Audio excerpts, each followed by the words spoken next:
Okay, could you state your name, please? Yep, I'm Emma Cameo, and this is my daughter Ellie Cameo. And why are you here today? I'm here because my daughter is one of the Filton 18, one of the original 6 that was arrested on site at Elbit Systems.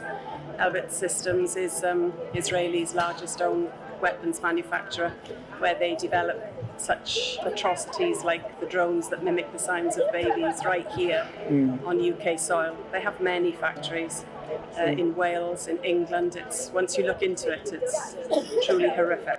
The 12th of July in Cardiff, we were 13 people sitting in front of the BBC. It was a very hot day. Initially, it looked as though they weren't going to arrest us. There were only about half a dozen police officers who were walking up and down, taking videos and photographs. I thought they're gathering information and they might leave it at that.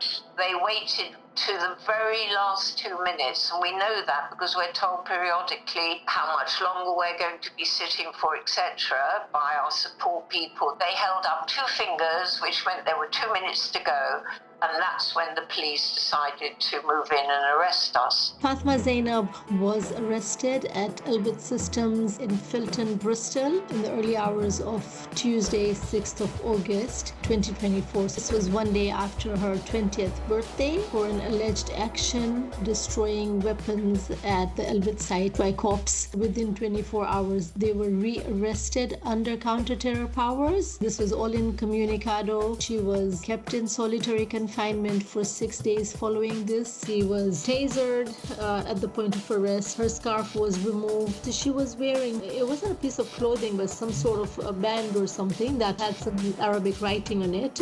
During the 6 days solitary confinement, when they were interrogated to make sure that it's not a political item, they had it photographed and threw it in the bin when they were satisfied that it's not anything to worry about in terms of, evidence or whatever. And then Fatma Zainab again kicked up a big fuss and they retrieved it for her. We were taken first to Bridgend.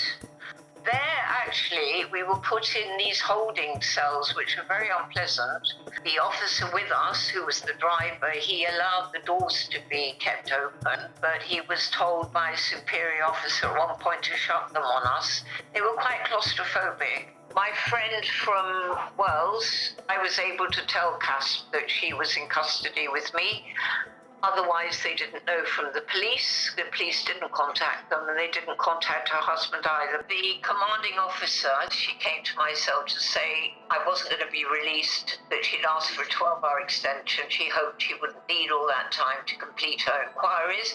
And she showed me a piece of paper which said they'd taken my iPads, which point I realized they'd been in my house. It was 2 weeks later that I was first allowed to speak with her. So that was quite traumatic for me, not knowing how she was, what was happening. And even in terms of being able to see Fatma Zainab and visit her in prison, this happened 3 weeks after she was arrested. We didn't get any visitation rights. It wasn't authorized or approved until 3 weeks after. I would say she is in the youth wings, but then some of her co-defendants who are also young, and I would say young as in under 20, they're not in the youth wing with her because they're trying not to put all the co-defendants together.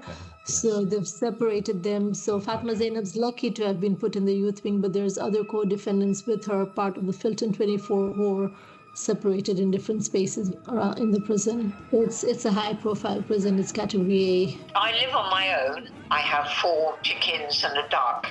My friend told me I wouldn't be able to access the house the normal way, which is through the back. My car is parked out. So I knew I couldn't get in the back way. I had to get in through the front. I used that exit more than anything, and I needed it to go out to let the poultry out and feed them and so on and so forth, and I couldn't get out of the door. And I found that very difficult, I felt I was, absolutely imprisoned in my own house, as it were. I felt very paranoid, actually, for a week, since most people I've talked to say I have to assume that my house is bugged. A friend rang to say there's something wrong with your phone. I was trying to contact you all day yesterday. She's 93, and she was saying, it's like when you have a party line. You probably don't remember that, but it rings and it clicks and then it rings again. And I thought, oh, right, they're bugging my telephone. I haven't actually been charged yet. They're not ready with the charges, so I would try to ascertain before I waste my journey. This can go on for up to 9 months, apparently. I am almost under house arrest in that I have to sleep every night in my house. I can't go away, I can't go visit family or friends, I can't go on holiday anywhere. I have to sleep in my house every night for the next 3 months. And as I said, it could be up to 9 months because they are very rarely have the charges ready after 3 months. So initially, Fatma Zainab, when she went into prison last year in August, she wasn't allowed any mail. So August, September, October, November, December, she didn't receive any mail. And then in December, we did a massive call to action where people called in to Bronzefield, kept their phones busy. It was at that point where they then let her receive her mail. It's just arbitrary. They don't give any explanations or reasons, you know. So we're not aware at the end of the day why they're doing what they're doing. But as soon as it's challenged, you know, it opens up. When we had their last hearing, we were told that there is no dock big enough in London. At that point, there was 18 of them, that there's no dock big enough in London to have one trial with all 18 of them. We're going to divide the trials into groups of 6s. So 6, 12, 18, 24. So that's going to be 4 trials that will be happening for the Filton 24. God forbid, you know, if they're found guilty, okay, and inshallah they won't, you know, that's what we're all praying for, and we're hoping for a humane and conscious jury who would acquit them. But God forbid they would not be sentenced until all the trials are over. To be very transparent, I really didn't expect this from the British system. I was under the misconception that the law here is just